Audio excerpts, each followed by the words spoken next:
A comunidade Narrações Imersivas acaba de chegar.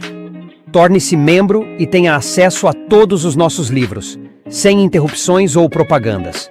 E em formato de MP3, ouça diretamente da nossa plataforma no Hotmart. Por menos de uma Coca-Cola por mês, você assina nossa comunidade e apoia diretamente nosso trabalho.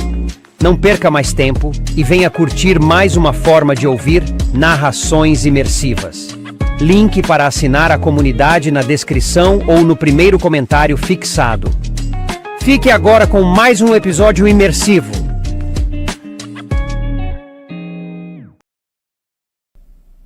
The Witcher. A saga do bruxo Geralt de Rivia. Livro 2. A Espada do Destino. De Andrei Sapkowski. Narração Mauro Ramos. Algo mais. 1. Yurganin ergueu a cabeça ao ouvir o som de cascos de cavalo nas tábuas da ponte. Limitou-se a soltar um gemido, largar o aro da roda com a qual lidava e mergulhar debaixo da carroça o mais rápido que pôde. Encolhendo-se ao máximo e esfregando com as costas a áspera camada de estrume e lama ressecada que cobria a parte externa do fundo do veículo, tremia de medo e gemia baixinho.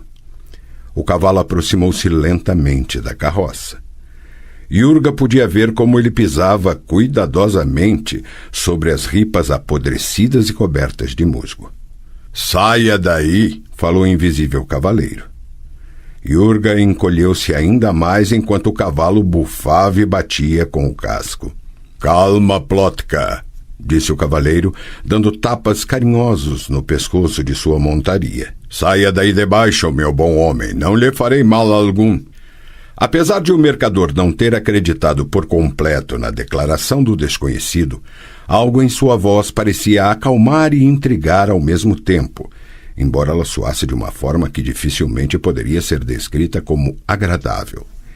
Yurga, rezando para uma dezena de deuses ao mesmo tempo, tirou a cabeça de debaixo da carroça.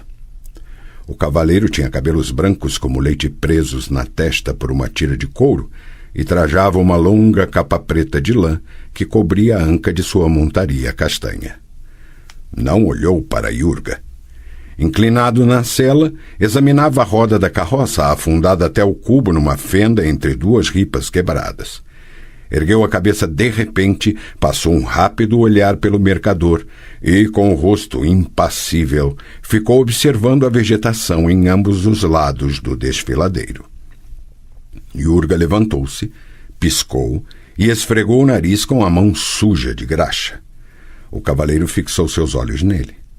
Eram escuros, semicerrados, penetrantes e agudos como arpões.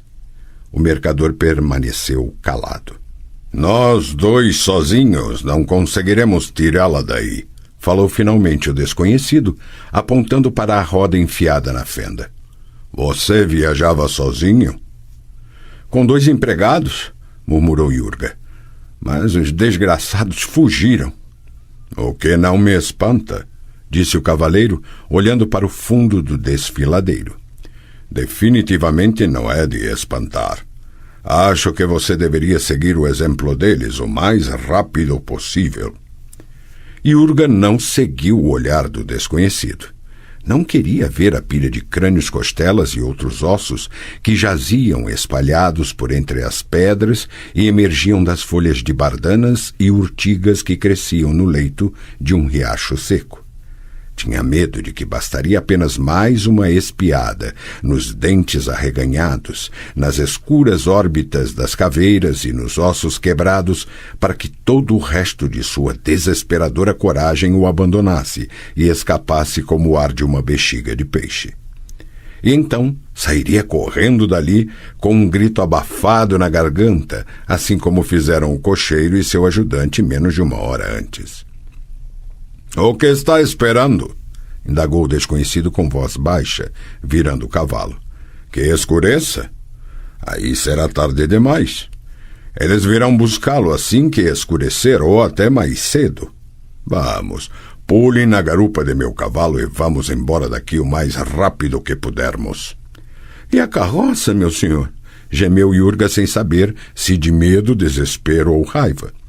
E as mercadorias, que representam um ano inteiro de trabalho? Eu prefiro morrer a deixá-las. Acho que você ainda não sabe direito onde está, meu amigo, falou o estranho calmamente, apontando com a mão para o horrendo cemitério debaixo da ponte. Você diz que não vai deixar sua carroça? Pois eu lhe digo que, assim que escurecer, você não conseguiria se safar nem com todo o tesouro do rei Desmond, quanto mais com essa sua carroça de meia tigela. Com todos os diabos, de onde você tirou a ideia de cortar caminho passando por este lugar horrendo? Não sabe o que se aninhou aqui desde os tempos da guerra? O mercador meneou a cabeça, indicando que não sabia. Você não sabe, falou o desconhecido pausadamente. Mas você viu o que jaz lá embaixo, não viu? Não podia ter deixado de ver. São os que resolveram passar por aqui a fim de encurtar o caminho. E você diz que não vai deixar a carroça. O que será que você carrega nela? Yurga não respondeu. Olhando para o cavaleiro com ar sombrio, hesitava entre responder estopa e panos velhos. O desconhecido não pareceu especialmente interessado na resposta à sua pergunta. Acalmava sua égua, que mordia o freio e sacudia a cabeça. Senhor, murmurou o mercador finalmente, ajude-me, salve-me. Eu lhe serei grato até o fim de meus dias. Não me abandone. Dar-lhe-ei qualquer coisa que o senhor pedir, mas não me deixe sozinho aqui. O cavaleiro virou rapidamente a cabeça em sua direção, apoiando as mãos no arção da cela. O que você disse? Yurga abriu a boca, mas permaneceu calado. Que você me dará qualquer coisa que eu pedir? Repita isso. O mercador engoliu em seco, amaldiçoando-se por ter falado demais. Por sua cabeça passavam as mais mirabolantes imagens das incríveis coisas que aquele homem estranho poderia exigir.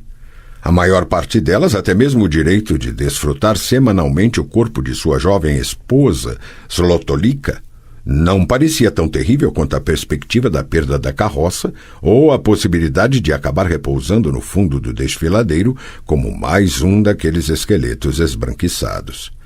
A rotina de comerciante sempre o obrigara a fazer cálculos e tomar decisões com surpreendente rapidez. O desconhecido, embora não tivesse a aparência de um simples vagabundo ou de um daqueles saqueadores tão frequentes nas estradas depois da guerra, tampouco poderia ser um nobre, um dignitário ou um orgulhoso cavaleiro andante que se acha o máximo e tem prazer todo especial em abusar de seus semelhantes. Yurga avaliou-o em não mais do que 20 peças de ouro. No entanto, sua natureza de negociante refreou de mencionar um preço específico e ele se limitou a repetir uma eterna gratidão. O que eu perguntei, lembrou-lhe o homem gentilmente, foi se você me dará qualquer coisa que eu pedir.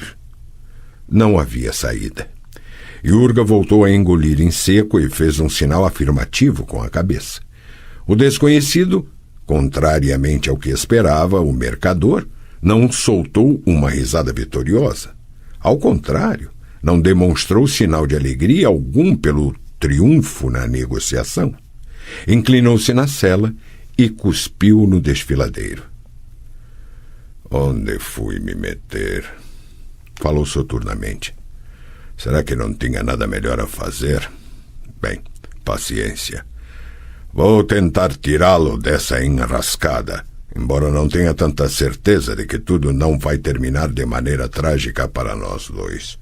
Mas, se der certo, você me dará... Yurga encolheu-se, prestes a chorar. Você me dará aquilo, recitou rapidamente o cavaleiro de capa preta, que encontrar em casa ao retornar e que não esperava.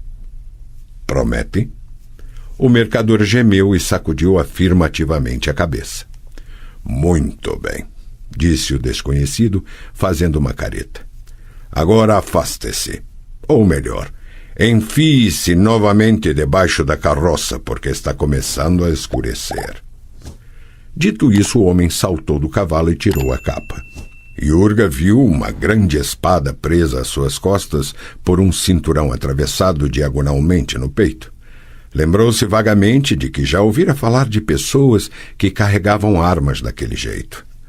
O gibão de couro negro de mangas adornadas com tachões de prata poderia indicar que o desconhecido fosse de Novigrad ou de suas redondezas, embora tal moda tivesse se popularizado ultimamente em vários países, sobretudo entre os adolescentes, só que o desconhecido não era um deles. Depois de tirar o alforje do lombo do cavalo, o desconhecido se virou. Numa corrente de prata em volta de seu pescoço balançava um medalhão redondo. Debaixo dos braços, ele trazia um pequeno baú chapeado de ferro e um comprido embrulho envolto em peles e tiras de couro. — Você ainda não se escondeu debaixo da carroça? — indagou. Jurga viu que o medalhão continha a imagem de uma cabeça de lobo com a bocarra aberta e presas à amostra. Foi o que bastou para que se lembrasse. — O senhor é um bruxo? O desconhecido deu de ombros. — Você acertou. Sou um bruxo. Agora afaste-se. Vá para o outro lado da carroça. Não saia de lá e fique em silêncio, porque preciso ficar sozinho por alguns momentos. Jurga obedeceu. Agachou-se junto da roda, protegendo-se com a lona que cobria a carroça. Não queria ver o que fazia o desconhecido do outro lado do veículo e muito menos os ossos no fundo do desfiladeiro. Diante disso, ficou olhando para suas botas e os tufos de musgo que emergiam das apodrecidas tábuas da ponte. Um bruxo. O sol estava se pondo. Ouviu passos. O desconhecido saiu de trás da carroça e se encaminhou lentamente, muito lentamente para o centro da ponte. Estava de costas para Jurga, que percebeu que a espada que tinha às costas não era mais a mesma que vira anteriormente. Agora tratava-se de uma arma esplendorosa. A empunhadura, o guarda-mão e as guarnições da bainha brilhavam como estrelas, refletindo o lusco-fusco vespertino que decaía lentamente. Na verdade, já estava praticamente escuro, e a coloração dourado-purpúrea que havia pouco pendia sobre a floresta apagara-se por completo. — Senhor! O homem virou a cabeça, e o mercador mal conseguiu reprimir um grito de horror. O rosto do desconhecido estava branco e tão poroso que lembrava uma ricota recém-desembrulhada de um pano. Já seus olhos...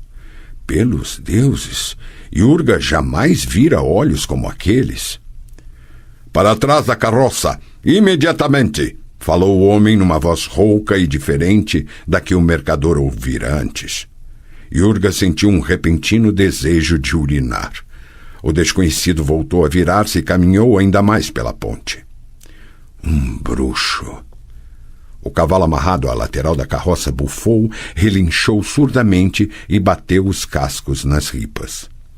Um mosquito zumbiu junto da orelha do mercador, que não fez um gesto sequer para espantá-lo. Zumbiu outro e em seguida mais um. Um verdadeiro enxame de mosquitos e mais mosquitos berrava no meio da folhagem do outro lado do desfiladeiro. Berravam e uivavam. Jurga, com os dentes trincados a ponto de doerem, deu-se conta de que não se tratava de mosquitos. Da escura vegetação da beira do desfiladeiro foram emergindo pequenas e disformes silhuetas, não maiores do que 4 palmos e horrendamente magras, mais parecendo esqueletos. Moviam-se com estranhas passadas de garça, erguendo violentamente bem alto os joelhos ossudos. Os olhos, encravados sob a testa achatada e enrugada, emitiam um brilho amarelado, enquanto a larga boca de sapo mostrava fileiras de brancos dentes pontudos. Aproximavam-se sibilando. O desconhecido, que até então havia permanecido imóvel como uma estátua no meio da ponte, ergueu repentinamente a mão direita, cruzando os dedos de maneira esquisita. Os horrendos anões recuaram e sibilaram ainda mais forte, mas logo em seguida voltaram a avançar cada vez mais rápido, erguendo as longas e finas patas providas de garras. Ouviu-se um som de garras raspando madeira numa das tábuas do lado direito, e um dos monstrinhos surgiu de súbito na ponte, enquanto os demais, com saltos indescritíveis, aceleraram o avanço. O desconhecido girou sobre os calcanhares, a lâmina da espada inesperadamente desembainhada brilhou, e a cabeça da criatura que tentava subir na parte lateral da ponte voou para longe, traçando um semicírculo de sangue atrás de si. Em seguida, o homem lançou-se sobre o grupo dos monstrinhos, desferindo golpes à esquerda e à direita. Agitando as patas e uivando como loucos, os pequenos seres passaram a atacá-lo por todos os lados, sem se importar com a lâmina afiada como navalha. Jurga, encolhido, colou-se à carroça. Algo caiu junto de seus pés, respingando sangue sobre ele. Era uma longa e ossuda pata, provida de 4 garras e coberta por escamas de queratina como as dos pés de galinha. O mercador soltou um grito. Sentiu que algo passava rapidamente a seu lado. Encolheu-se ainda mais, querendo mergulhar debaixo da carroça, mas outra criatura pousou em sua nuca enquanto uma pata, com unhas afiadas, arranhava sua fronte e sua bochecha. Cobriu os olhos, urrou, sacudiu a cabeça, ergueu-se de um pulo e, com passos vacilantes, cambaleou para o centro da ponte, tropeçando nos cadáveres de monstros espalhados sobre as tábuas. A batalha na ponte continuava com força total. Jurga não conseguia enxergar nada além de uma grande confusão e de uma massa compacta de corpos agitados, do meio dos quais, vez por outra, emergia o brilho da lâmina de prata. «Socorro!» uivou, sentindo presas afiadas atravessarem o grosso pano do capuz de seu gibão e se cravarem na parte de trás do pescoço. «Abaixe a cabeça!» Jurga colocou o queixo o mais junto possível do peito, capturando com os olhos o brilho da lâmina que, silvando no ar, passou raspando pelo capuz. Ouviu uma horripilante crepitação e sentiu um líquido escorrer por seu corpo como se alguém tivesse virado sobre ele um balde de água morna. Em seguida, caiu de joelhos, puxado para baixo por um já inerte peso pendendo da nuca. Diante de seus olhos, outros seres foram surgindo de debaixo da ponte. Saltitando como monstruosos gafanhotos, agarraram-se às coxas do desconhecido. O primeiro, acertado na fuça, deu uns passos vacilantes e desabou sobre as ripas. O segundo, atingido pela ponta da espada, caiu, contorcendo-se espasmodicamente. Os demais cobriram o homem de cabelos brancos como uma colônia de formigas, empurrando-o para a beirada da ponte. Mais um monstro voou, dobrado para trás, esguichando sangue e urrando desesperadamente. No mesmo instante, todo o amontoamento atingiu a beira da ponte e desabou no desfiladeiro. Jurga atirou-se no chão, cobrindo a cabeça com as mãos. De debaixo da ponte chegavam estridentes gritos de triunfo dos monstros, que logo se transformaram em uivos de dor, silenciados por silvos de espada. Depois emanaram da escuridão o rufo de pedras chocando-se umas contra as outras e a crepitação de ossos e esqueletos sendo pisados e amassados, seguidos de novos silvos de espada e de um repentinamente interrompido crocito desesperador, capaz de congelar o sangue nas veias. E então, tudo ficou em silêncio. Num silêncio mortal, cortado apenas pelos gritos de uma ave assustada no meio das gigantescas árvores nas profundezas da floresta. Por fim, até a ave calou-se. Jurga ergueu a cabeça e levantou-se com grande esforço. O silêncio continuava. A floresta, emudecida de horror, não emitia som algum. Nenhuma folha ousou farfalhar. Nuvens esparsas obscureciam o céu. «Ei!» O mercador virou-se. O bruxo estava parado diante dele, imóvel, negro e com a brilhante espada na mão abaixada. Jurga notou algo estranho em sua postura, meio inclinada para um lado. «O que há com o senhor?» O bruxo não respondeu. Deu um passo à frente de maneira pesada e maljeitosa, contorcendo o quadril esquerdo. Estendeu o braço e apoiou-se na carroça. Yurga viu o sangue escuro e brilhante cair sobre as ripas da ponte. — O senhor está ferido? O bruxo permaneceu calado. Olhou para o mercador, pendeu repentinamente sobre a proteção lateral da carroça e deslizou devagar para o piso da ponte. 2. Cuidado, devagar! A cabeça, ergam a cabeça dele! Aqui, para cima da carroça! Pelos deuses, ele vai sangrar até a morte. Senhor Yurga, o sangue encharcou o curativo e voltou a escorrer. Não falem! Não vamos perder tempo. Pokvit, mexa-se! Cubra-o com a pele de ovelha. Vel, não está vendo como ele treme? Talvez devêssemos derramar um pouco de vodka em sua boca. Na boca de um inconsciente. Você é mais tolo do que eu imaginava, Vel. Mas passe a vodka para cá porque preciso tomar uns tragos. Seus patifes, cachorros, covardes de merda. Como puderam fugir daquela maneira, deixando-me sozinho na ponte? Senhor Yurga, ele está murmurando algo. O quê? Algo incompreensível. Soa como se fosse o nome de alguém. Nome? Que nome? Yennefer. 3. Onde estou? Continue deitado, meu senhor. Não se mexa, por favor, senão tudo vai se romper e rasgar de novo. Aqueles monstros morderam-no até os ossos e o senhor perdeu muito sangue. Não está me reconhecendo? Sou eu, Yurga, a quem o senhor salvou lá na ponte. Está lembrado? Ah, está com sede? Muita. Então beba isto. O senhor está ardendo em febre. Yurga, onde estamos? Viajando em cima da carroça. O senhor não deve falar nem se mexer. Precisamos sair destas florestas e chegar perto de algum vilarejo. Uma vez ali, vamos ter de encontrar alguém que entende de ferimentos. O que fizemos em sua perna não parece ser suficiente. O senhor não para de sangrar? Yurga. Sim, meu senhor. Naquele meu baúzinho, um frasco com lacre verde. Tire o lacre e me dê. Num caneco qualquer. Se quer continuar vivo, lave bem o caneco e não deixe ninguém tocar no frasco. Rápido, Yurga. Que droga. Como esta carroça sacoleja. O frasco, Yurga. Pronto. Beba. Obrigado. Agora preste atenção. Em questão de minutos vou entrar em sono profundo. Vou delirar e ficar me agitando, para então cair em estado cataléptico, parecendo que morri.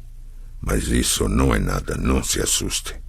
Continue deitado, meu senhor, para que a ferida não volte a se abrir e o senhor não perca o pouco sangue que lhe restou. O bruxo deixou-se cair sobre a pilha de peles, sentiu o mercador cobrindo-o com a samarra e uma coberta fedendo a suor de cavalo. A carroça sacudia terrivelmente, e cada sacudida lhe provocava uma dor insuportável na coxa e na bacia. Geralt trincou os dentes. Sobre sua cabeça via bilhões de estrelas junto das copas das árvores e tão perto que parecia bastar estender a mão. Andava escolhendo o caminho que fosse o mais distante possível da luz, do brilho das fogueiras, sempre na área das sombras. Não era tarefa fácil.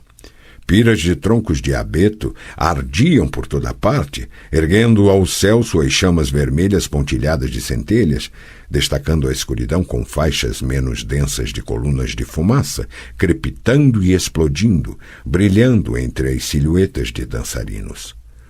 O bruxo se deteve para deixar passar um ensandecido bando que vinha em sua direção, bloqueando a passagem e soltando gritos selvagens. Alguém agarrou pelo ombro, tentando colocar em sua mão um caneco de madeira cheio de espumante e cerveja. Geralt recusou, empurrando com delicadeza, mas de maneira decidida, o cambaleante personagem que, segurando um jarro, respingava o precioso líquido em todos à sua volta. Não queria beber. Não numa noite como aquela. Perto dali, num estrado de tábuas de bétula junto de uma enorme fogueira, um louro rei de maio com calças de cânhamo e guirlanda na cabeça, beijava uma ruiva rainha de maio e apalpava seus seios sob sua fina e suada blusa bordada. O monarca estava bastante embriagado e balançava perigosamente, apoiando-se nas costas da rainha e apertando-a com a mão que segurava um caneco de cerveja.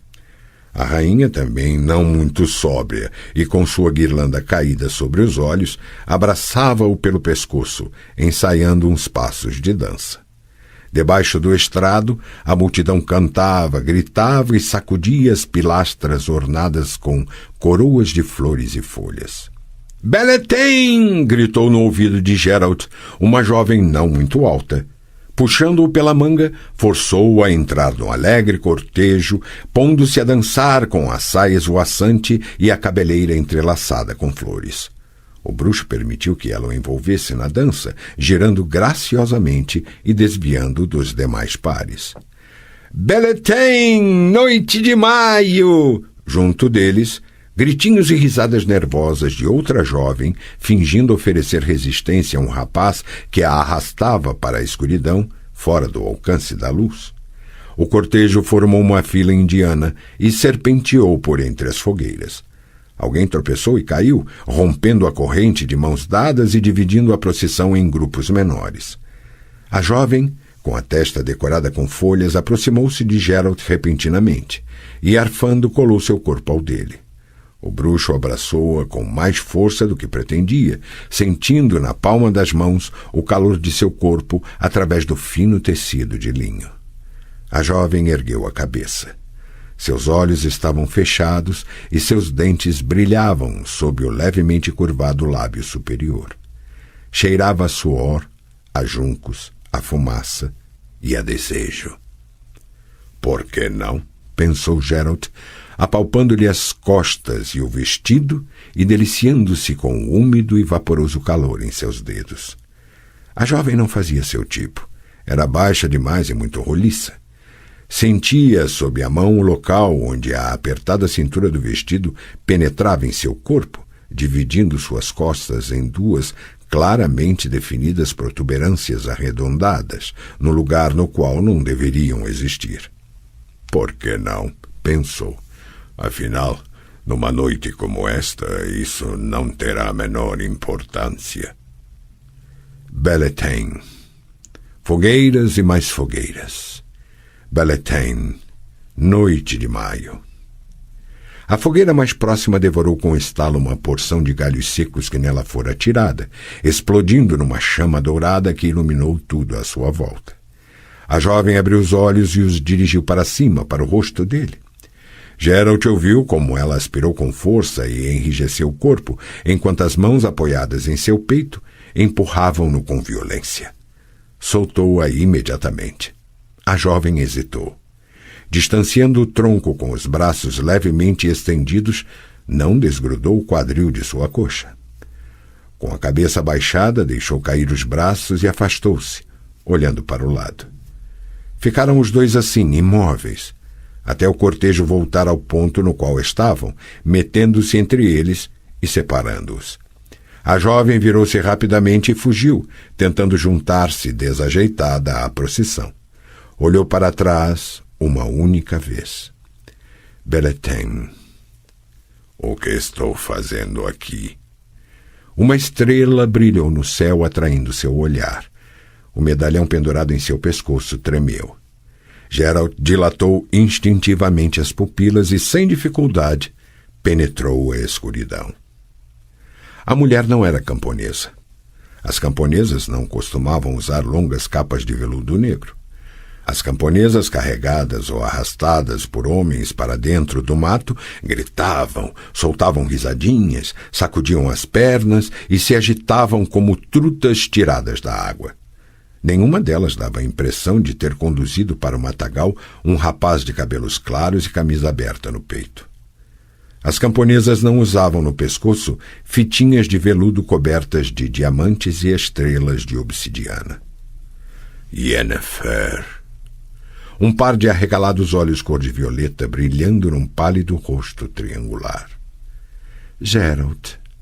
A mulher largou a mão do louro querubim de peito desnudo que brilhava de suor como uma chapa de aço. O rapaz cambaleou e caiu de joelhos, girando a cabeça, piscando repetidas vezes e olhando em volta. Ergueu-se lentamente, lançou para eles um olhar surpreso e confuso e foi andando com passos hesitantes na direção das fogueiras. A feiticeira nem sequer olhou para ele. Observava atentamente o bruxo, a mão apertando com força a borda da capa. — Que bom vê-la de novo — falou Geralt com a maior naturalidade. De imediato sentiu diminuir a tensão que surgira entre eles. — O mesmo digo eu — respondeu ela sorrindo.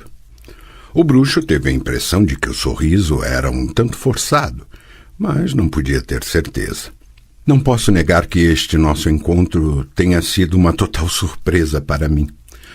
O que está fazendo aqui, Geralt? Perdoe minha falta de tato. Está mais do que claro que você está fazendo o mesmo que eu.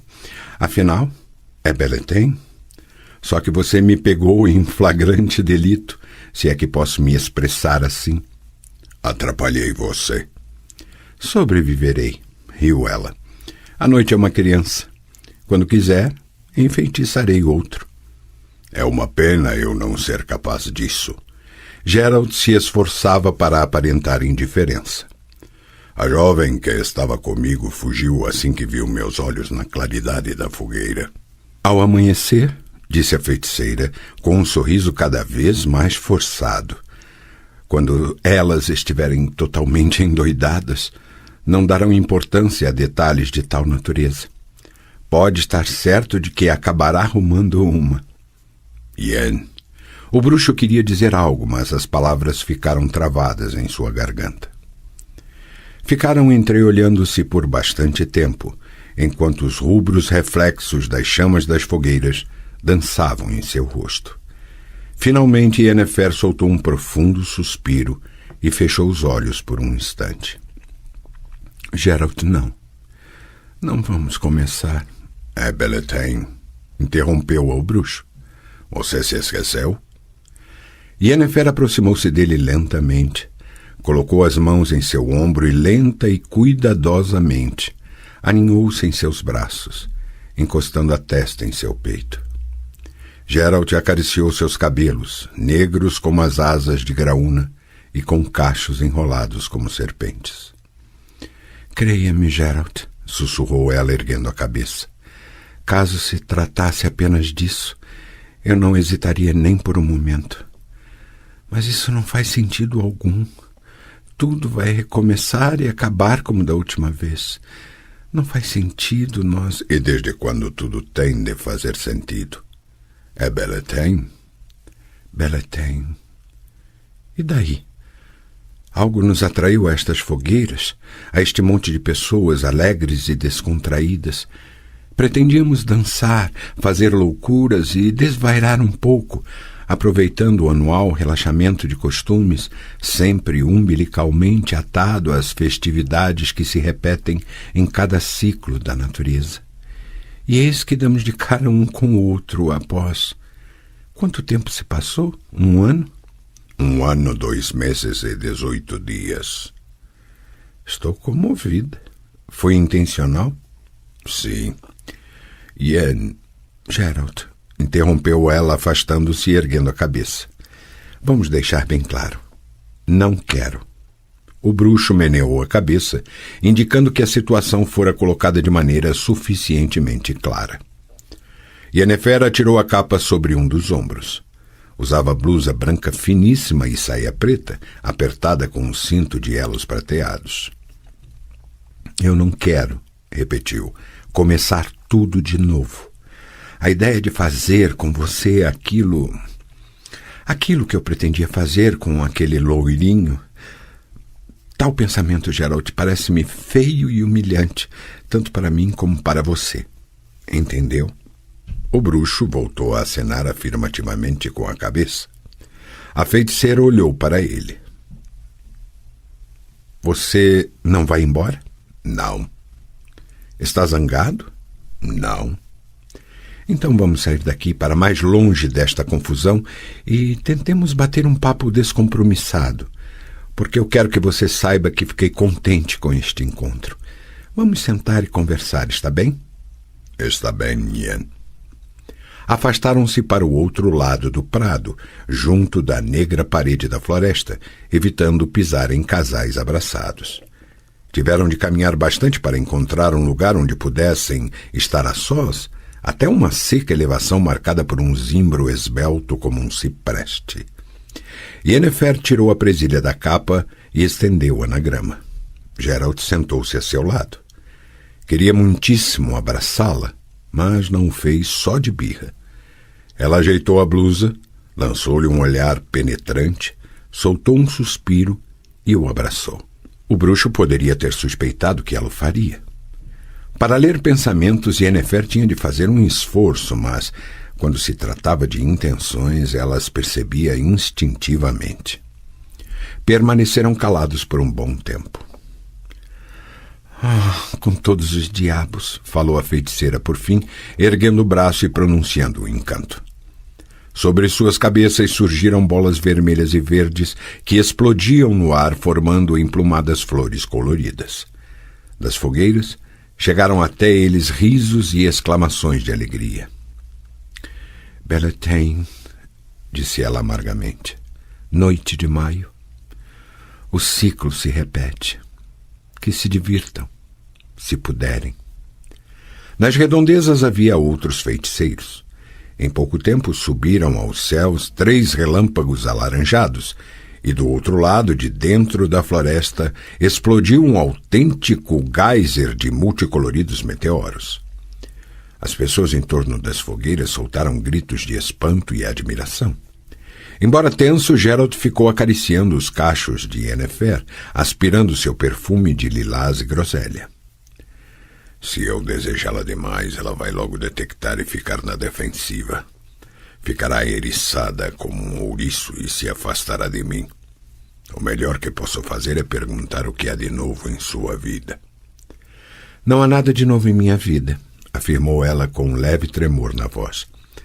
Nada que vale a pena contar. Não faça isso comigo. Não leia minha mente. Fico encabulado. Perdoe-me. Foi uma coisa instintiva. E quanto a você, Geralt, o que há de novo em sua vida? Nada. Nada que vale a pena contar. Ficaram em silêncio. Beltane, rosnou ela repentinamente. Geralt sentiu como ela ficou tensa e como o ombro apoiado em seu peito se enrijecia. Veja como eles estão se divertindo, festejando o eterno e cíclico renascimento da natureza. E nós? O que estamos fazendo aqui? Nós, relíquias condenadas à extinção e ao esquecimento. A natureza se renova, os ciclos se repetem, mas nós não. Não podemos nos repetir. Fomos privados dessa possibilidade. Deram-nos a capacidade de fazer coisas incríveis com a natureza, algumas até em contradição a ela, e ao mesmo tempo tiraram de nós aquilo que nela é o mais simples e o mais natural. Qual a vantagem de vivermos por mais tempo do que eles? Após nosso inverno, não haverá uma primavera, nós não renasceremos. Tudo aquilo que terminar, terminará conosco. E apesar disso, tanto você como eu seremos atraídos por aquelas fogueiras, mesmo que nossa presença aqui não passe de um cruel e blasfemo deboche dessa festividade. Geralt ficou calado. Não gostava quando ela caía naquele estado cuja fonte ele conhecia até demais. Aqui está ela de novo se martirizando com isso, pensou. Houve uma época em que pareceu que ela se esquecera, que se conformara como fizeram outras. Abraçou-o com força e ficou se balançando para frente e para trás, como se aninhasse uma criança. Ela não objetou. Geralt não se espantou, pois sabia que era exatamente disso que ela precisava. Sabe de que senti mais falta, Geralt? Falou ela mais calma. De seu silêncio. Geralt tocou seus cabelos e sua orelha com os lábios. Desejo-a, Ian, pensou. Desejo-a e você sabe disso. Sei, sussurrou ela. Yen. Somente hoje, disse ela, soltando um suspiro e olhando para ele com olhos bem abertos. Somente esta noite que passará logo.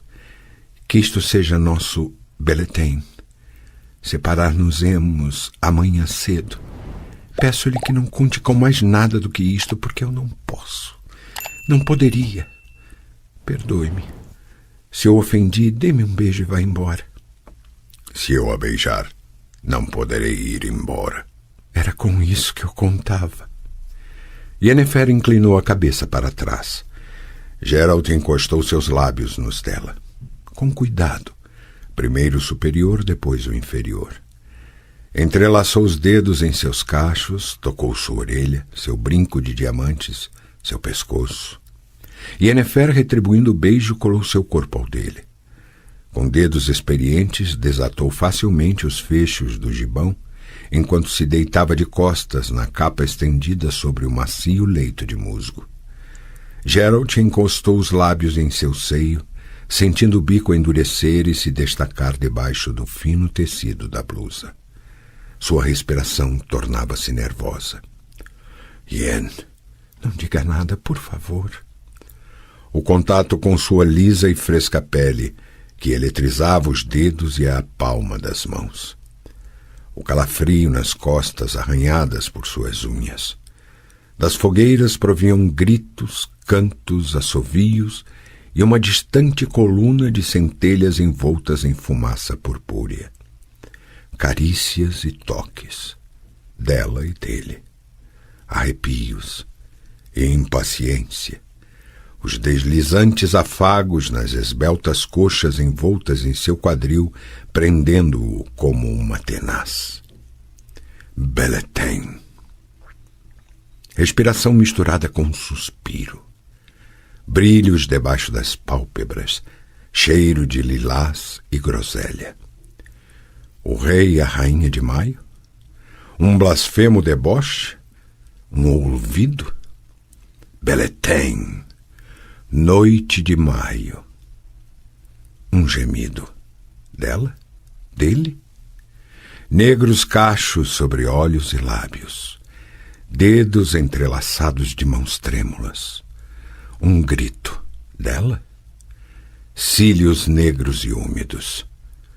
Um gemido. Dele? Silêncio. Toda a eternidade contida num silêncio. Beleten. Fogueiras sem fim. Yen. Sim, Geralt. Você está chorando? Não. Yen. Eu prometi a mim mesma. Prometi... Não diga mais nada. Não é preciso. Você está com frio? Estou. E agora? Está bem melhor. Mais quente. O céu clareava num ritmo assustador. A negra parede da floresta adquiria contornos, fazendo surgir da disforme escuridão uma clara e serrilhada linha de copas de árvores.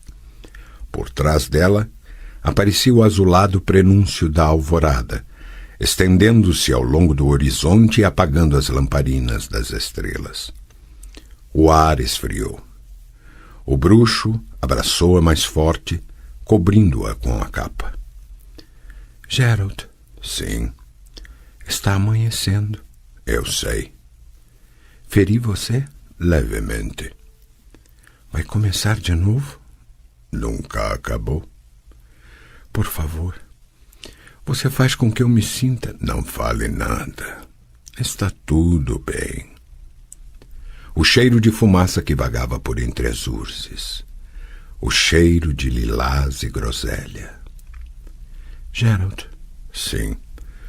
Você se lembra de nosso encontro nos montes desnudos? E daquele dragão dourado? Como mesmo ele se chamava? 3 gralhas. Lembro-me. Ele nos disse... Lembro-me, Yen. Yennefer beijou-o no lugar onde o pescoço se transformava em clavícula. Depois, colocou lá sua cabeça, fazendo cócegas com seus cachos. Fomos feitos um para o outro, sussurrou. É bem possível que até predestinados para que isso aconteça. No entanto, nada resultará disso. É uma pena, mas quando amanhecer vamos ter de nos separar. Não pode ser de outra maneira. Temos de nos separar para não nos ferirmos. Nós, os predestinados um ao outro, os feitos um para o outro. É uma pena. Aquele ou aqueles que nos fizeram um para o outro deveriam ter se preocupado com algo mais. A predestinação por si só não basta. É preciso algo mais. Perdoe-me, mas eu tinha de lhe dizer isso. Eu sei. Eu sabia que não fazia sentido nós nos amarmos. Pois saiba que estava enganada. Fez sentido, apesar de tudo. Vá até Sintra, Gerald. O quê? Vá até Sintra. Vá até lá e, dessa vez, não renuncie. Não faça aquilo que você fez antes, quando lá esteve. Como sabe disso? Sei tudo sobre você. Será que se esqueceu? Vá a Sintra, vá para lá o mais rápido possível. Aproximam-se tempos muito difíceis. Difíceis e maus. Você tem de chegar lá a tempo. Ian, por favor, não diga mais nada. O ar cada vez mais frio e o dia cada vez mais claro. Não vá embora ainda. Esperemos o raiar do sol. Esperemos. 4. Não se mova, meu senhor. Eu tenho de trocar os curativos porque o ferimento está infeccionado e sua perna incha assustadoramente. Pelos deuses, como está feia! Precisamos achar logo um médico. Foda-se o médico, gemeu o bruxo. Passe para cá meu baúzinho, Yurga. Ótimo. Pegue esse frasco e derrame seu conteúdo diretamente sobre a ferida. Oh, puta merda. Não foi nada. Continue derramando. Já basta. Agora faça um curativo e me cubra. Mas é que sua coxa está inchando a olhos vistos, meu senhor. E a febre não baixou. Foda-se a febre. E Yurga. Sim, meu senhor. Eu me esqueci de lhe agradecer. Não cabe ao senhor agradecer, mas a mim. Lá naquela ponte o senhor salvou minha vida e ao me defender foi terrivelmente ferido. Quanto a mim, o que fiz demais? Prestei ajuda a um ferido, apliquei nele um curativo, coloquei numa carroça e não deixei morrer. É a coisa mais comum no mundo, senhor bruxo. Não tão comum como você pensa, Yurga. Já fui abandonado assim, em situações semelhantes, como um cão, e por mais de uma vez. O mercador abaixou a cabeça e ficou calado por um momento. O que se pode fazer? Murmurou finalmente. Vivemos num mundo asqueroso, mas isso não é motivo para nós nos tornarmos também asquerosos. Precisamos de bondade e de ternura. Foi o que me ensinou meu pai e é o que ensino a meus filhos. O bruxo permanecia calado, olhando para os galhos das árvores pendentes sobre a estrada, que se deslocavam à medida que avançava a carroça. Sua coxa latejava, mas a dor sumira. Onde estamos? Já atravessamos o val do rio Trava e estamos nas florestas de Machum. Saímos de Temeria e entramos em Sodan. O senhor estava dormindo quando paramos na fronteira e os guardas revistaram a carroça. Devo lhe dizer que eles ficaram muito espantados com sua aparência, porém o mais graduado deles conhecia o senhor e nos deixou passar sem demora. Me conhecia? Claramente. Chamou o senhor de Gerald de Rivia. É esse seu nome? Sim. Aquele guarda nos prometeu enviar alguém com a notícia de que precisamos urgentemente de um médico. E eu lhe enfiei algo na mão para que não se esquecesse. Não? Obrigado, Yurga. Não, senhor bruxo.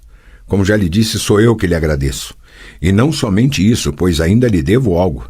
Nós combinamos. O que aconteceu, senhor? Está passando mal? Yurga, o frasco com lacre verde. Mas, meu senhor, o senhor vai novamente...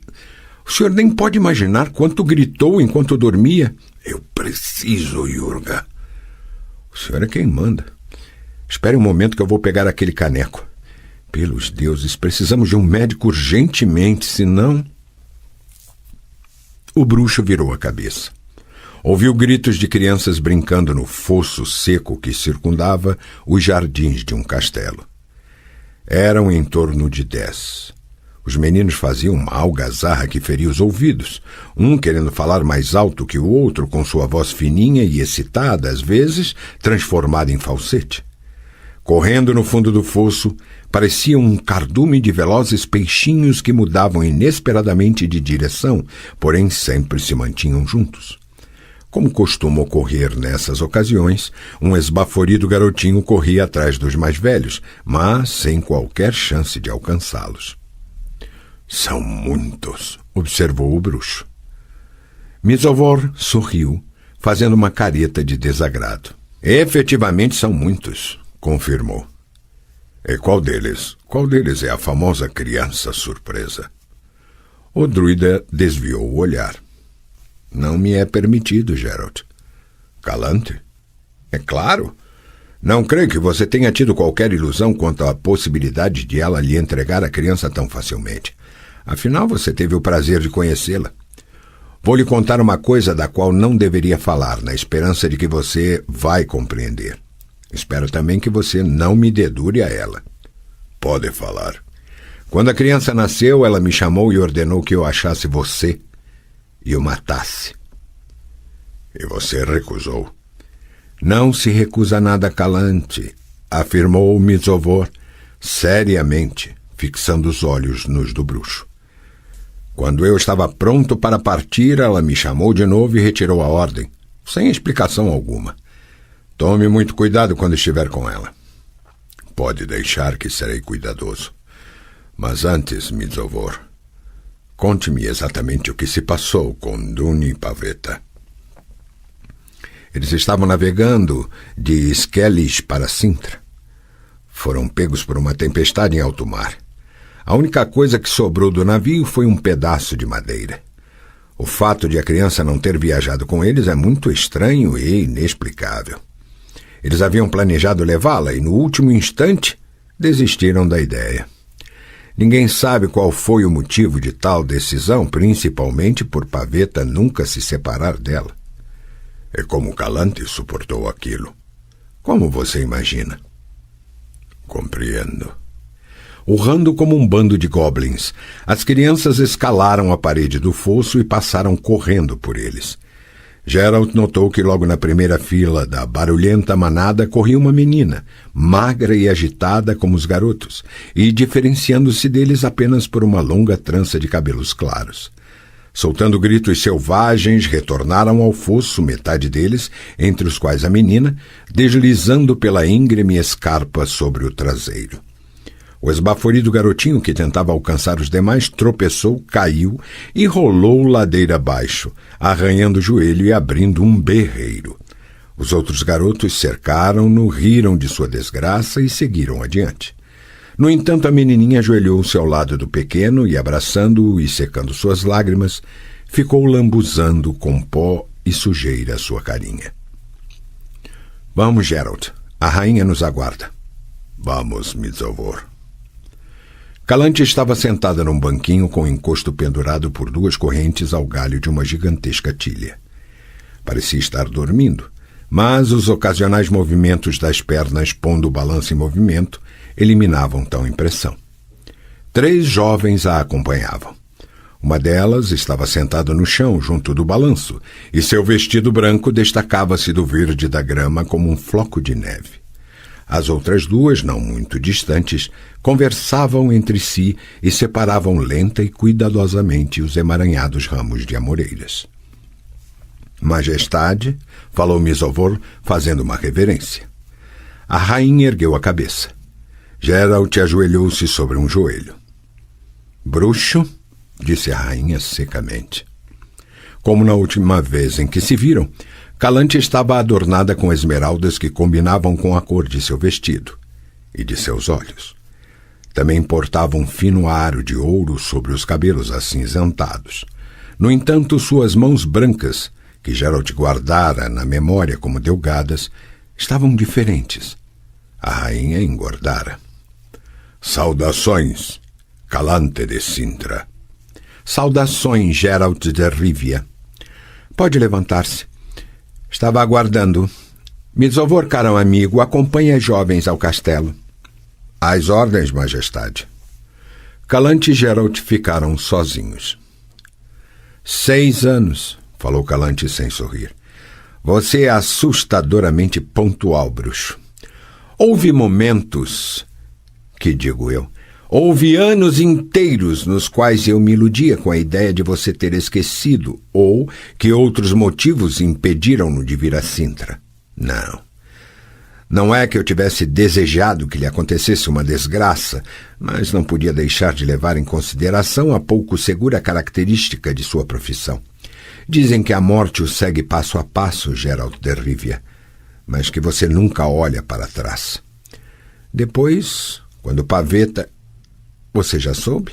Sim, respondeu Geralt, abaixando a cabeça. E quero que saiba que sinto de todo o coração. Não, interrompeu Calante. Aquilo foi há muitos anos. Como você pode ter percebido, não estou mais de luto. Estive por suficiente tempo. Pavetta e Duni, predestinados um ao outro, até o fim. Como é possível não acreditar no poder do destino? A rainha mexeu a perna, pondo o balanço em movimento. E o bruxo retornou após 6 anos conforme combinado, disse lentamente, enquanto um sorriso misterioso curvava seus lábios. Voltou e exigiu o cumprimento da promessa. O que acha, Geralt? Que daqui a 100 anos será assim que os contadores de fábulas descreverão nosso encontro? Acho que será exatamente assim, apenas colorindo o relato, tocando cordas sensíveis, despertando emoções. Sim, eles são mestres nisso. Posso imaginar como será. Escute, por favor. E o cruel bruxo falou: cumpre a promessa, rainha, ou cairá sobre ti minha maldição. E a rainha, com o rosto coberto de lágrimas, caiu de joelhos diante do bruxo, gritando: piedade, não tire de mim essa criança, é a única coisa que me sobrou. Calante. Não me interrompa, repreendeu a rainha. Não reparou que eu estou lhe contando uma fábula? Portanto, continue escutando. O cruel e malvado bruxo bateu com os pés no chão, agitou os braços e gritou: ai de ti, perjura! Protege-te da vingança do destino. Se não cumprires o juramento, não escaparás do devido castigo. E a rainha respondeu: que seja, bruxo, que seja como exige o destino. Olhe para lá, onde brincam 10 crianças. Você reconhecerá que lhe foi predestinada, partirá com ela e me deixará com o coração despedaçado. Geralt ficou em silêncio. Imagino que na fábula, continuou Calante, cujo sorriso foi ficando cada vez mais desagradável, a rainha terá permitido ao bruxo adivinhar por 3 vezes. Mas nós não estamos numa fábula, Geralt. Nós estamos aqui. Você, eu e nosso problema. Não se trata de um conto de fadas, mas da vida real. De uma vida miserável, má, pesada, que não poupa erros, injustiças, desapontamentos e desgraças, que não poupa ninguém, nem bruxos, nem rainhas. E é por isso, Geralt de Rivia, que você poderá adivinhar uma única vez. O bruxo continuava calado. Uma única vez, repetiu a rainha. Mas, como já disse, isto não é uma fábula, e sim uma vida que nós mesmos temos de preencher com momentos de felicidade, porque, como bem sabe, não se pode confiar no destino e em seus sorrisos. Por isso, independentemente do resultado de sua escolha, não partirá daqui com as mãos vazias. Levará com você uma criança que escolher. Uma criança que você transformará num bruxo, evidentemente desde que ela resista à prova das ervas. Geralt, surpreso, ergueu violentamente a cabeça. Calante sorriu. O bruxo conhecia aquele sorriso, horrendo, mau e desprezível por não ocultar sua falsidade. Você se espantou, constatou ela. Creia-me que estudei bastante esse assunto. Como a criança de paveta tem chances de se tornar um bruxo, eu me ocupei disso com afinco. No entanto, as fontes que consultei não conseguiram me responder à seguinte pergunta: se pegarmos 10 crianças, quantas delas serão capazes de resistir à prova das ervas? Você não poderia ter a gentileza de satisfazer minha curiosidade sobre esse ponto? Vossa Majestade, respondeu Geralt, estudou bastante o assunto para saber que o Código e o Juramento de Bruxos me proíbem de mencionar esse nome, quanto mais discuti-lo. Calante repentinamente enfiou os saltos dos sapatos na terra, freando o balanço. 3, no máximo 4 em cada 10, falou, meneando a cabeça num fingido ato de profunda reflexão. Uma seleção rigorosa, diria até que muito rigorosa. E isso em cada etapa. Primeiro a escolha, depois as provas. E então as mutações. Quantos adolescentes ganham por fim medalhões e espadas de prata? 1 em 10? 1 em 20? O bruxo não respondeu. Fiquei refletindo sobre essa questão por muito tempo, continuou ela já sem sorrir, e cheguei à conclusão de que a seleção das crianças na etapa da escolha tem pouca importância. Afinal, Geralt, que diferença faz qual é a criança que vai enlouquecer recheada de narcóticos e acabar morrendo? O que importa de quem é o cérebro que explodirá por excesso de visões ou de quem são os olhos que saltarão das órbitas em vez de se transformarem em olhos de gato? Que diferença faz se a criança que morrerá afogada em vômitos e no próprio sangue for realmente a predestinada ou apenas outra acidental? Responda-me. O bruxo cruzou os braços sobre o peito para ocultar o seu tremor. Para quê? Indagou. Você realmente espera ouvir uma resposta? É verdade. Não espero. A rainha voltou a sorrir. Como sempre, você é infalível em suas conclusões. No entanto, se eu, embora não espere uma resposta direta, estiver disposta a dedicar uma benévola atenção às suas espontâneas e sinceras palavras, as palavras que, quem sabe, você gostaria de poder expulsar de seu interior com tudo aquilo que lhe esmaga a alma? Mas se não quiser, paciência. Sigamos em frente, pois temos de fornecer material aos contadores de fábulas. Vamos proceder à escolha da criança, bruxo. Calante, falou Geralt, fixando os olhos diretamente nos dela. Não vale a pena preocupar-se com os contadores de fábulas, pois, se não tiverem material suficiente, acabarão inventando algo. De outro lado, se eles dispuserem de material autêntico, vão distorcê-lo. Como bem observou, em nosso caso, não se trata de um conto de fadas, mas da vida real, miserável e má. Portanto, deixemos de lado o lero-lero e examinaremos a questão da maneira mais decente e adequada possível. Limitemos a quantidade de danos infligidos a outros ao mínimo indispensável. Na fábula, a rainha realmente precisa implorar ao bruxo, e este bate com os pés no chão e exige o que quiser. Na vida real, a rainha pode simplesmente dizer: por favor, não leve a criança. E o bruxo talvez responda: já que você está pedindo, não levarei, partindo na direção do sol poente. Só que um contador de fábulas não ganharia nenhum copeque de seus ouvintes por um conto de fadas com esse final. No máximo um chute no traseiro, porque um final desses não emociona ninguém. A rainha parou de sorrir, e em seus olhos brilhou algo que Geralt tivera a oportunidade de ver anteriormente. O que você quer dizer com isso? Sibilou. Que não precisamos ficar brincando de esconde-esconde, Calante. Você sabe o que tenho em mente. Partirei daqui assim como vim. Com que intuito eu deveria escolher uma criança? Para quê? Você acha que faço tanta questão disso, que vim para cá movido pela obsessão de levar seu neto? Não, Calante, é bem possível que eu apenas queira olhar para a criança. Olhar nos olhos do destino. Mas não precisa ter medo. Não vou levá-la. Basta que você me peça. A rainha ergueu-se de um pulo e em seus olhos ardeu uma chama esverdeada. Pedir? Exclamou furiosa. Pedir a você? Ter medo de você, seu maldito feiticeiro? Como ousa atirar em meu rosto sua desprezível piedade? Acusar-me de covarde? Questionar minha vontade? Vejo que ao falar com você de igual para igual despertei sua insolência. Tenha cuidado com o que diz. O bruxo decidiu não responder, chegando à conclusão de que o melhor a fazer era apoiar-se num joelho e abaixar a cabeça. Acertou em cheio. Ainda bem, grunhiu Calante de pé na frente dele, com as mãos cerradas. Finalmente! Essa é a posição mais indicada diante de uma rainha quando se está respondendo a perguntas que ela se digna fazer.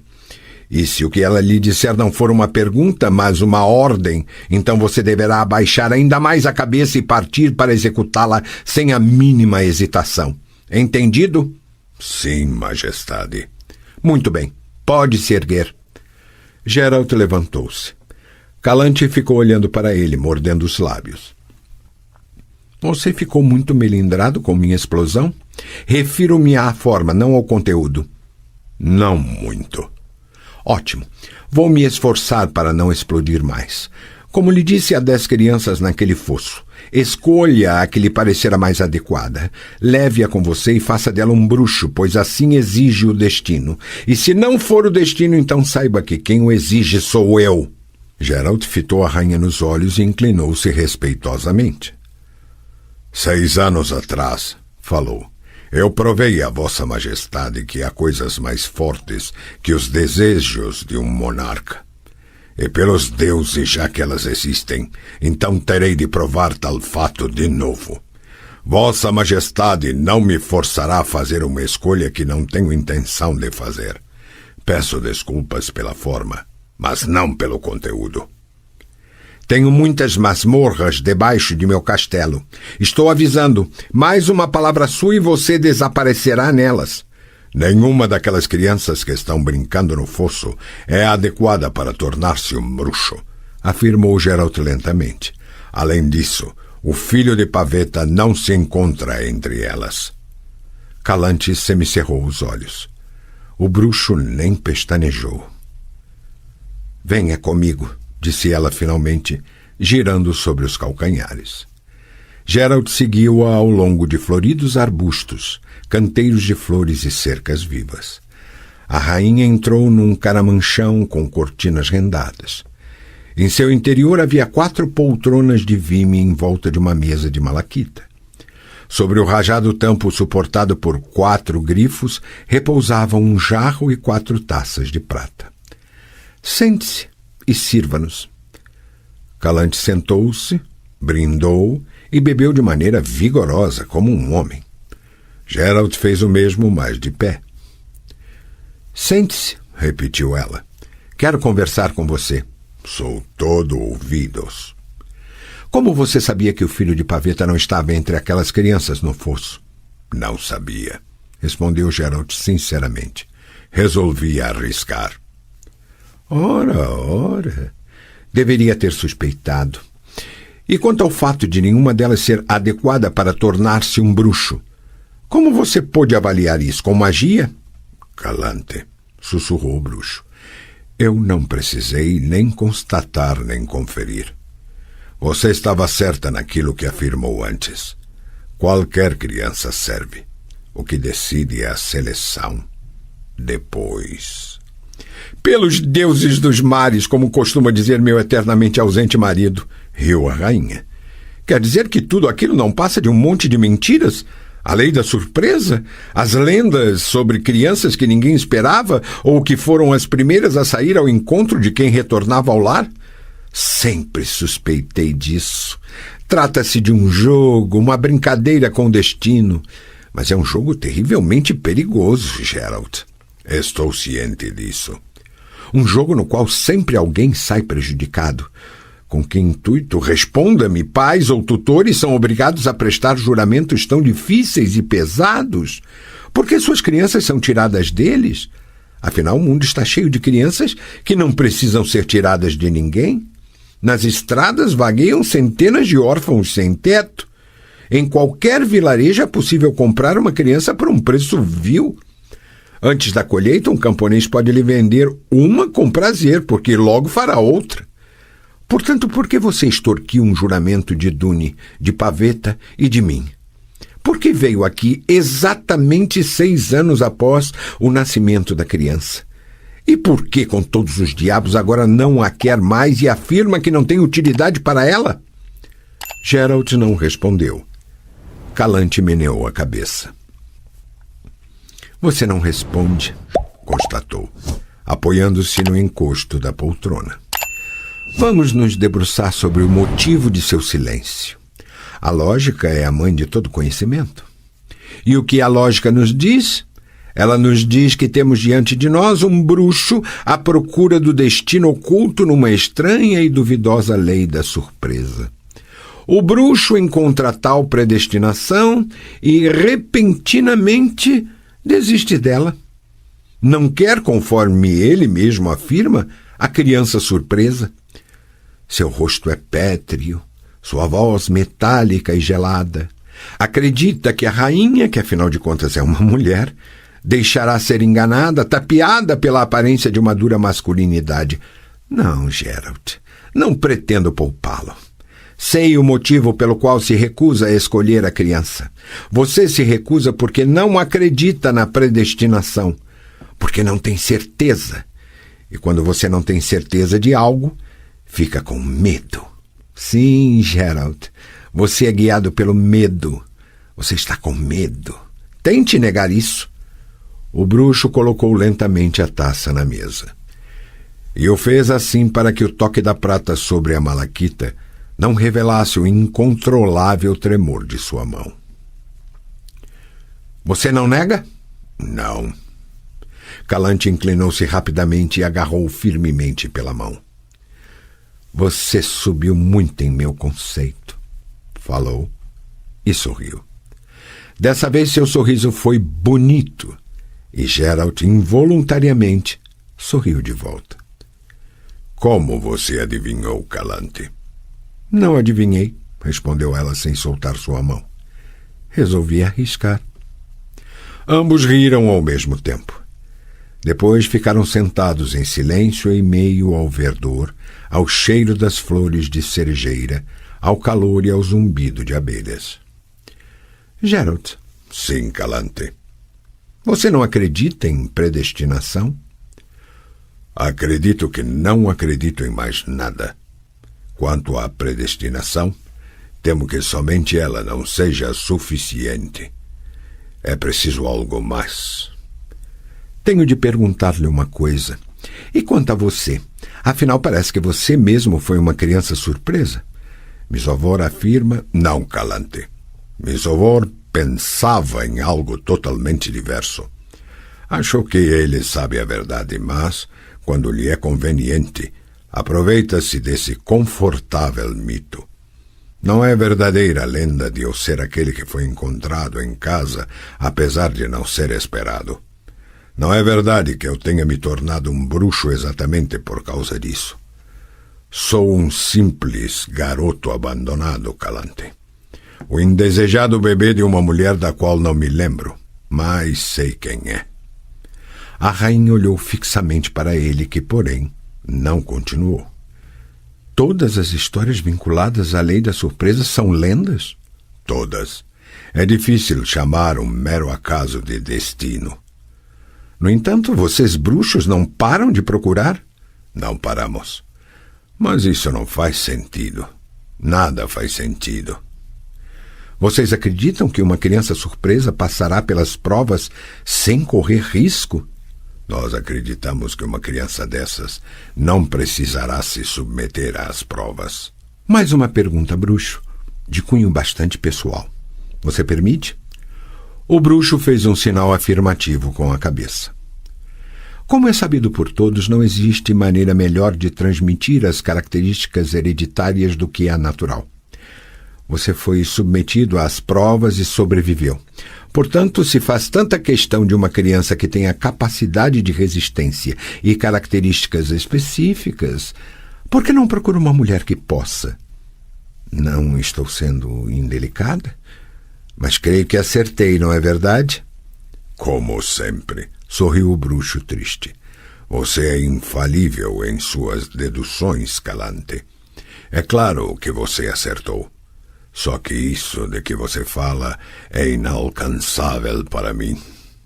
Perdão, disse Calante com o sorriso sumindo de seu rosto. Afinal, trata-se de algo humano? Não, não é humano. Quer dizer que nenhum bruxo... Nenhum. A prova das ervas, Calante, é realmente tenebrosa. E aquilo que fazem com os garotos na etapa das mutações é ainda pior. É irreversível. Não me venha com sentimentalismos, resmungou ela, porque isso não combina com você. Não importa o que lhe fizeram. Posso ver o resultado, que para meu gosto é totalmente satisfatório.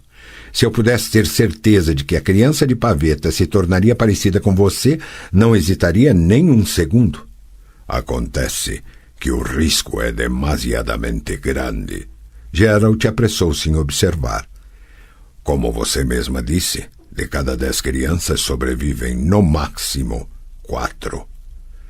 E, com todos os diabos, você acha que a prova das ervas é a única coisa arriscada? Que os bruxos são os únicos a correr riscos? A vida, Geralt, está repleta de riscos, porque na vida também há uma seleção. Uma seleção por meio de acidentes, doenças, guerras. Opor-se ao destino pode ser tão arriscado quanto colocar-se em suas mãos. Geralt, eu estaria propensa a lhe entregar essa criança, mas acontece que eu também estou com medo. Mesmo que você me entregasse a criança, eu não a levaria. Não poderia assumir tal responsabilidade, nem concordaria em que ela pesasse em sua consciência. Não gostaria que a criança se lembrasse de você no futuro como eu.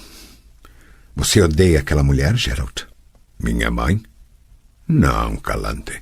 Imagino que ela deparou com uma escolha. Ou talvez nem tivesse uma escolha. Não, ela teve. Como você sabe, bastaria um apropriado feitiço ou um elixir. Uma escolha. Uma escolha que tem de ser respeitada, pois se trata de um inabalável e santo direito de cada mulher. Nesses casos, não há lugar para qualquer tipo de emoções. Ela teve o inabalável direito de optar, e optou. Mas acho que o encontro com ela, a expressão em seu rosto ao me ver, me daria um quê de perverso prazer, se é que você sabe do que estou falando. Sei muito bem do que você está falando, sorriu a rainha. No entanto, as chances de você desfrutar esse prazer são mínimas. Não sei avaliar sua idade, bruxo, mas parto do princípio de que é muito mais velho do que aparenta. Assim, aquela mulher, cortou a Geralt friamente. Com certeza aparenta ser muito mais jovem do que eu. Ela é uma feiticeira? Sim. Que interessante. Sempre pensei que as feiticeiras não pudessem... Na certa, ela deve ter pensado o mesmo. Na certa. Mas você tem razão. Não vamos ficar divagando sobre o direito de uma mulher tomar certas decisões, porque esse é um assunto que foge ao âmbito de nossa discussão. Voltemos ao nosso problema. Sua decisão de não levar a criança é irreversível? Irreversível. E se o destino não for apenas um mito? Se ele existir de fato, não haverá o perigo de ele querer se vingar? Se ele quiser se vingar em alguém, será em mim, respondeu o bruxo calmo. Sou eu que o estou desafiando. Você cumpriu sua parte do trato. De outro lado, se o destino não for uma lenda, então eu teria de escolher a criança certa entre as que você me apresentou. A criança de paveta é uma delas? É, confirmou Calante. Você gostaria de vê-la? De olhar nos olhos do destino? Não, não quero. Renuncio, desisto. Renuncio à criança. Não quero olhar nos olhos do destino porque não acredito nele. Porque sei que para ligar duas pessoas não basta o destino. É preciso algo mais. Não dou a mínima a um destino desses e não irei atrás dele como um cego conduzido pela mão, ingênuo e ignorante. Essa minha decisão é irrevogável, Calante de Sintra.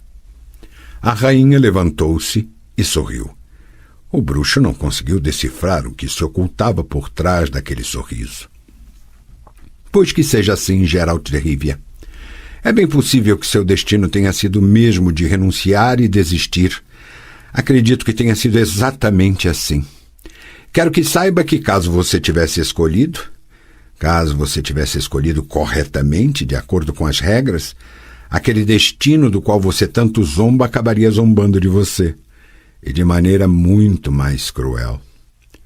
Junto do caramanchão havia uma roseira. O bruxo pegou uma flor, ajoelhou-se sobre um joelho e ofereceu-a à rainha com as 2 mãos, inclinando a cabeça. É uma pena eu não tê-lo conhecido mais cedo, cabelos brancos, murmurou Calante pegando a flor. Erga-se. Geralt obedeceu. Se você mudar de ideia, falou a rainha aproximando a rosa do rosto, se decidir, volte a Sintra. Estarei à sua espera, e seu destino também o estará aguardando. Talvez não para sempre, mas certamente por algum tempo. Adeus, Calante. Adeus, bruxo. Cuide-se. Ainda há pouco tive um pressentimento. Um estranho pressentimento de que o estou vendo pela última vez. Adeus, majestade.